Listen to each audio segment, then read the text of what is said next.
Starting with you, Prashant, the first question is, there's some discussions around Europe plus one in addition to China plus one. Just quick thoughts from you on the same. Well, certainly there is this happening because as you can imagine, there's a lot of certainty today in Europe. Certainty regarding not just the price of the fuel and energy that they can source, but the availability, because as they say, winter is coming and the demand from resident would shoot up. And depending on the severity of the winter, it can shoot up to different degrees. And so the companies have to plan. And if you are, for example, someone like say Bayer or BASF, who's producing the final product, or any pharmaceutical company or a chemical company who are producing the final product, they have to make sure the entire supply chain from the initial bulk drug to all the way to the final formulation is secured. And to the extent that, and Europe is a big manufacturer, as an example, of many of these chemicals. And I'm just taking this as one example. The same applies for very many different industries as well in manufacturing. So if at any stage a company making a particular intermediate step of the molecule, if they are not able to function because of lack of supply of gas or energy, and the gas is used as a feedstock also in many of these processes, besides being a source of energy.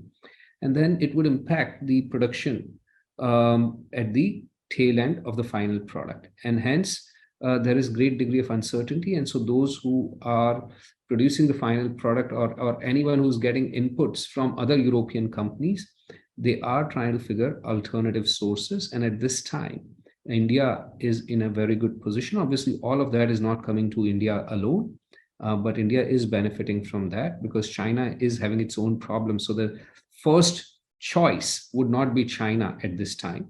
But if, yes, other places are not able to, then China is also going to benefit from Europe plus one, even as China itself suffers from China plus one. So net, yes, Europe plus one is very real, and we are hearing it from a lot of our companies as well. Sure. Thanks, Prashant. Just staying with you, and a question on the IT sector. Maybe you can answer this. It's just quick views on the IT sector. Are we looking to, how are we looking at the sector and any changes in the portfolio? Considering I know we can't talk about specific. I know some questions had about specific names, but we can't really talk about too many specific names in the portfolio. Yes, there's a name in the portfolio that we've exited, but it's more company specific. We've made our money. Over time, it has been one of the big contributors to our performance.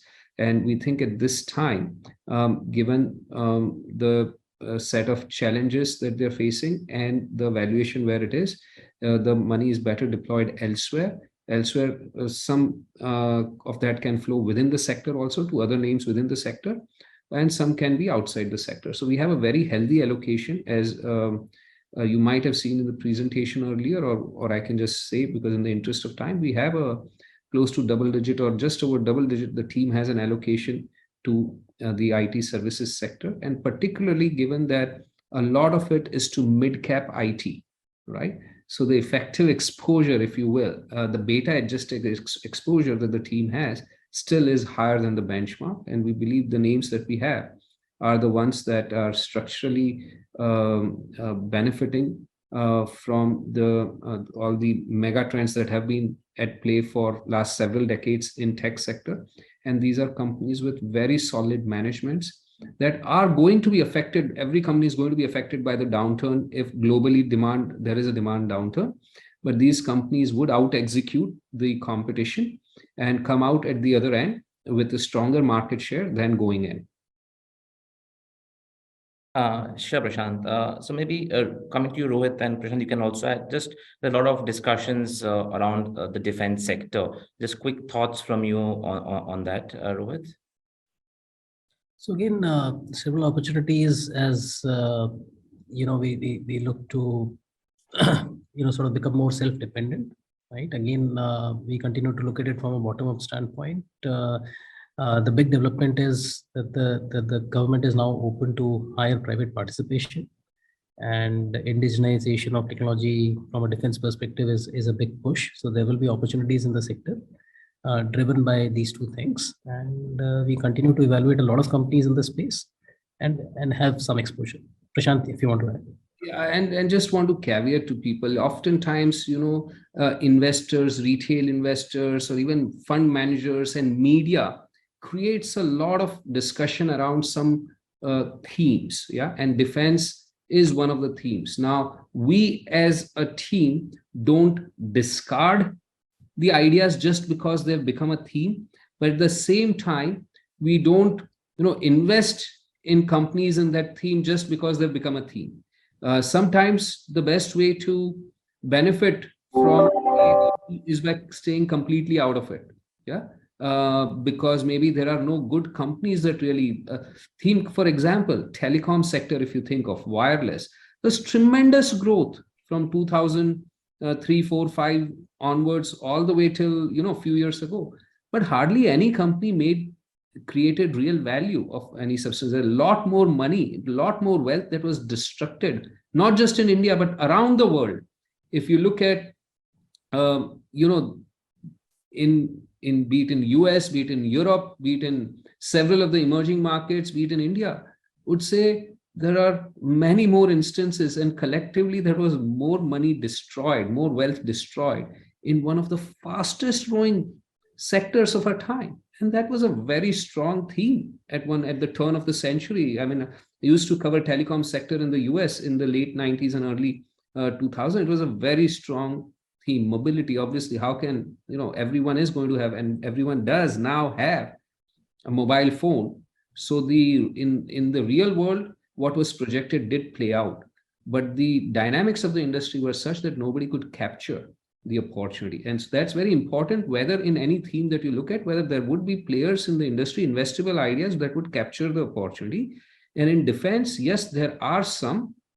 A lot of players are just riding the positive momentum in the stock market, but there are some that would capture value over time. And we do, as Rohit mentioned, we do have some investment in the portfolio in the defense sector.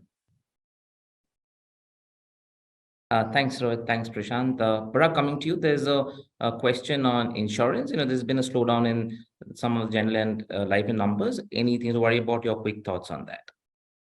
No, see, Vivek, what happens is that industry do pass through a lot of business cycle, right? If you look at pre-COVID, all the insurance, especially life in terms of protection and all those stuff, were firing quite well.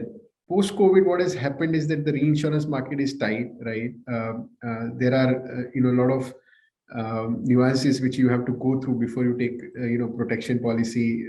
For that matter, let's say a 25-year-old individual, even if he wants to take a life insurance policy, he has to take an ECG and all those stuff. So there has been some slowdown due to price hike, tighter procedures and all those stuff, but it is a part and parcel of any business cycle, right? As the things kind of come back to normalcy, again, you will see the business numbers on the insurance side doing very, very well.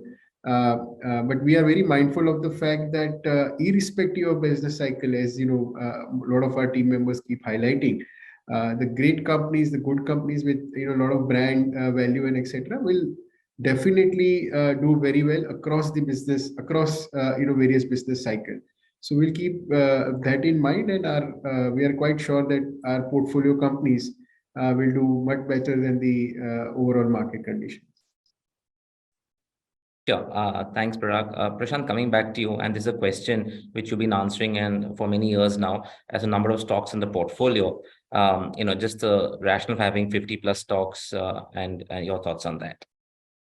Well, thank you. And yes, Vivek, as you heard it more than anybody else, probably it's a question that I've answered a record number of times compared to any other question that I've received. And many on the call might have heard me answer that. So I'll try to keep it somewhat brief. But first and foremost, it's one of the biggest myths. There are many myths in the investment world, and this is one of the biggest myths that's been perpetrated by experts of the highest order as well around the world, and not so experts as well. that a concentrated portfolio leads to a stronger performance. My firm belief always has been, particularly in case of India, if you are managing any material amount of money, which you would if you are to have a strong investment team like the one we have and any of the other top players might have, then having a larger number of names allows you to generate, provides the opportunity to generate higher alpha than having a very fewer number of names. In the name of, I think of these more as marketing gimmicks like focused portfolio, concentrated portfolio, super focused portfolio, so on and so forth. You managers unnecessarily handcuff themselves with such constraints in a game that is already very competitive. I give this as an example, a cricketing analogy. It's like playing cricket with handcuffs on. You'll still be able to take catches, but only a few of them and miss out quite a lot of them. Having no constraint on number of names allows us to go lower down the market cap range. And if we look at our top, if any of you recollect, one of the top contributors was Navin Fluorine in our list. We invested in Navin Fluorine when it was about 5,000 crores in market cap. Today it's 25,000 crore market cap. If any manager managing 10,000 crores or 20,000 crores of AUM, let's take 20,000 crores of AUM, and having a 20 name portfolio, at a minimum they'll have to invest 1,000 crores if it is average position size. You can't invest 1,000 crore in a 5,000 crore company. To invest 1,000 crore, you'll need at least a 15,000 crore, 20,000 crore market cap company for towards the lower end. And so you will be effectively ruling out the entire small cap segment of the market, and only the upper mid caps or the upper mid caps and large caps is what you'll restrict yourself to. So you'll basically restrict yourself to 100 to 150 names in the investable universe, which is what a lot of other players who have similar constraints, self-imposed or otherwise, on the number of names would be having. So everyone's then fishing in that small pool, which is okay if you have a small team of 2, 3, 4 decision makers. We have a very large, well-resourced team, which has been built keeping in mind our performance first culture, if you will, and the goal to generate highest return, for which you have to go down the market cap spectrum also to find great opportunities. And for that, you have to have the flexibility to own larger number of names. So if you can't buy a 4 or 5% position in a name, you can buy a 1% position and buy 4 such names or 5 such names, rather than ruling out all these 4 or 5 names. And there are several names. Naveen is one, Dixon is another, Coforge is another. These are names which we had bought when they were sub 10,000 crore market cap, which if we had these artificial constraints, and those who have such artificial constraints often are not able to buy until they're much larger. So I'll pause there in the interest of time. Certainly, Prashant, thanks. Quickly, Rohit, coming to you, there's a question on the digital leaders portfolio. Just wanted to hear your thoughts on how the portfolio is constructed and likely to be constructed in the next few quarters. So construct is, really we're looking at beyond the pure digital names. We're looking at, 2 or 3 different types of companies. One is, companies that are a part of the emerging internet ecosystem, whether it is consumer tech, fintech, insurtech, right? That's one. Second, we're looking at, incumbents in, let's call it, old economy industries, if you will, or non-internet sectors, which are leveraging technology to leapfrog, ahead of the competition, right? So technology is now at the center of most businesses. It has moved from being, a pure cost center or a driver of just cost efficiency to actually, at the consumer facing end and increasingly becoming a differentiator, right? So to that extent, we're looking for companies who are leveraging technology well across sectors to distance themselves from competition. And then we're also looking for companies that are at the forefront of innovation. And lastly, companies who are building infrastructure for this digital economy, if you will. Right? So there are 3 or 4 different types of companies, and so to that extent, we have kept this a broader sort of set of companies that we're looking at. Number 1, number 2, partly again, Prashant spoke about constraints, right? If we were to constrain ourselves to just the pure quote unquote, what is defined as the internet part of the market, right? The number of opportunities available at this stage of where the market is, right? In India, in the public space is limited, right? You'll end up, fishing in a much smaller pond, if you will, and be forced to take decisions that you don't want to take, right? So to that extent, the digital leader, thought process as far as portfolio construction is concerned remains the same. We continue to believe that there are going to be significant opportunities to generate alpha in this sector over the next many years. Prashant, if you want to add anything. I think you've covered it well, Rohit. Sure. Thanks, Rohit. So Prashant, coming back to you, there's a question on Indian markets relative versus the global markets, emerging markets. Your views about that over the next few years, and of course, a related question to that is, given that we've seen a lot of FIs withdrawing money this year, and given all the positive commentary about India, reasons why FI is exiting. If you could just speak about that. Certainly. So just the latter first. So basically, globally, there's a lot of uncertainty, as you all know. Uncertainty regarding Russia-Ukraine war, uncertainty, and a lot of these are tied to each other as well. Like inflation pressure is in considerable part due to the Russia-Ukraine war. It's also because of the COVID lockdown situations in China, some of it. So there is this Russia-Ukraine war, COVID lockdown situation in China, inflation in the developed world at high single-digit level, something that they've never, in a long time, in 2 generations nearly, they've not seen. And so this has created an environment where there are a lot of outflows from equities in general. Not just emerging market equities, but equities in general, but yes, also including emerging markets. Now, bulk of the money that is invested in India is invested through non-India dedicated funds. So we see the FII money, I mean, we all see these numbers in media that $750 billion is invested in India by foreigners, or 700 billion now, something in that range, right? It is not that these foreigners are buying India dedicated funds, like you all here on the call have invested in an India portfolio. It's not that this $700+ billion is an India portfolio. Some of it is, but it's maybe only 20 to 25%. Nobody has a clear number. In our assessment and what we've seen suggests that only 20-25% is India dedicated portfolio money. Yeah, and like for example, we manage nearly $4 billion of that as amongst the largest managers of foreign investors' money into dedicated India portfolios. But a lot of the money comes as part of a global emerging market fund, where 15 to 20% is invested in India because the benchmark weight is now 16%. Or it comes as part of Asia portfolio, or it comes as part of a global equity portfolio. And that is the giant lion's share, 70-80% of the money. So now when equity outflows happen from EM and global equity funds, they are forced to sell across board. Even if they like India, they are forced to sell to that degree. And that is where, in our assessment, bulk of the outflows are.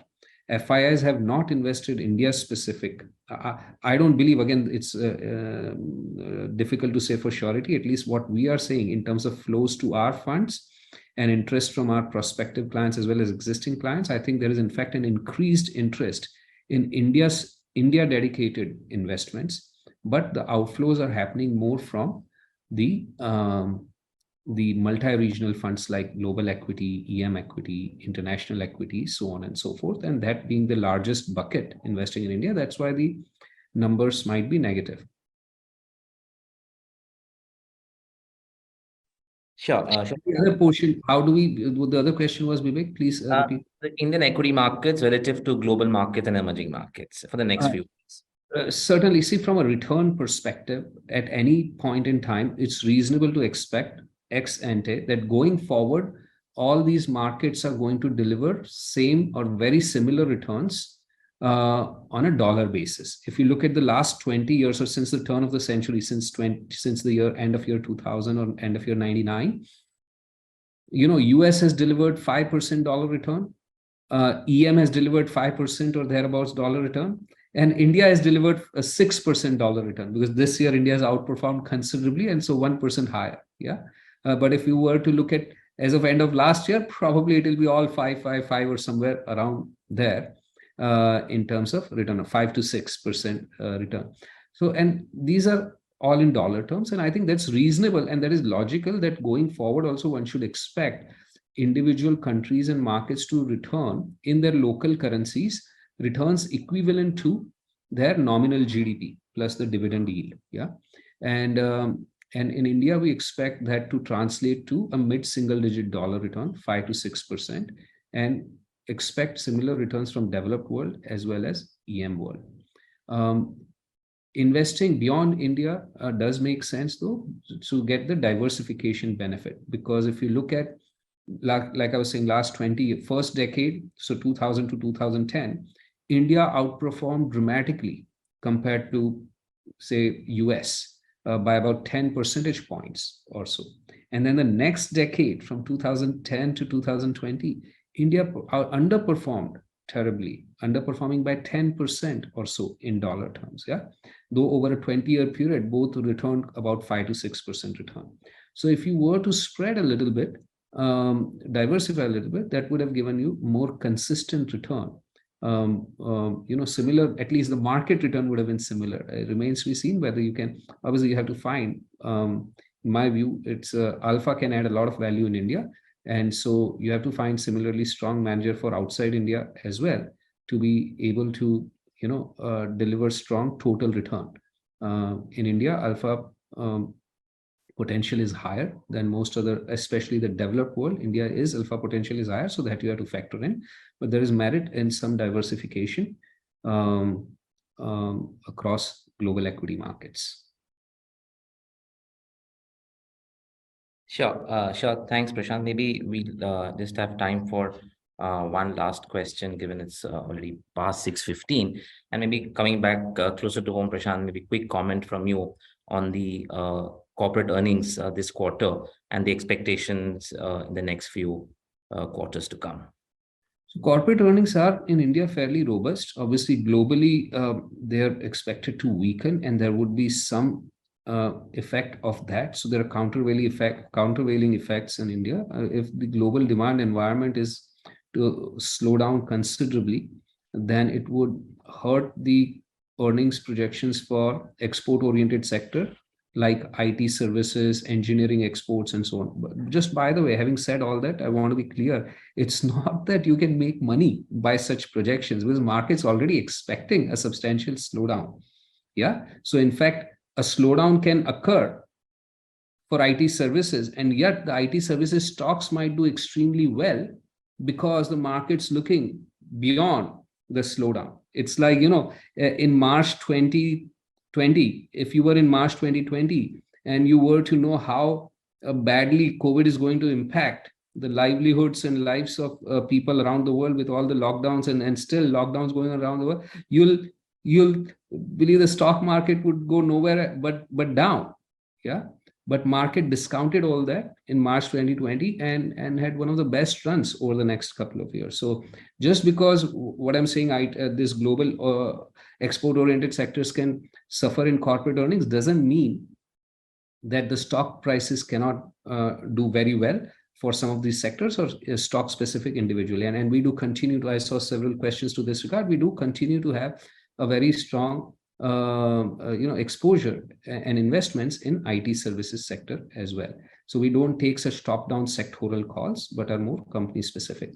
But having said that, the export-oriented companies, if the global slowdown is acute because of the war situation or the inflation situation and all, then they would be more hurt. But domestically, India is better positioned because of several factors, including the Europe+1, China+1 that we talked about.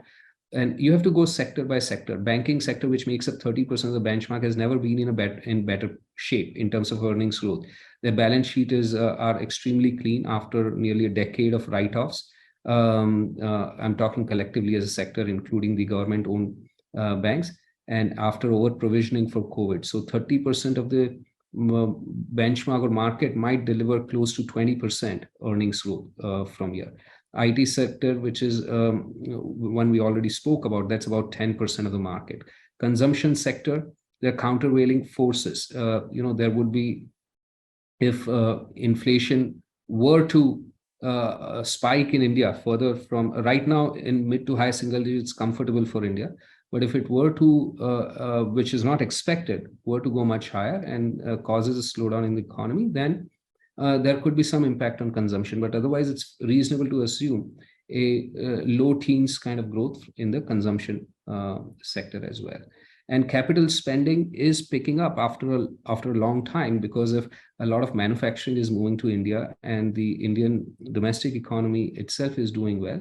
Then capex, after a lull of nearly a decade, is picking up. So the industrial space, be defense, as we spoke about, or other segments of industrial space, the earnings growth trajectory is expected to be very strong, double digit, north of 20%. So on the whole, expectation are for about mid-teens, call it 15% earnings growth over the next few years, which is not dramatically different from the longer term average of about 12%. Great, Prashant. Thank you so much for that. And thanks, Parag, and thanks, Rohit. We've come to the end of the webinar. And thanks again for taking time and joining us. We look forward to meeting you again next quarter. Thank you. Thank you all for joining, and thanks for the patience and staying with us till now. Thank you. Thank you. Thank you, everyone.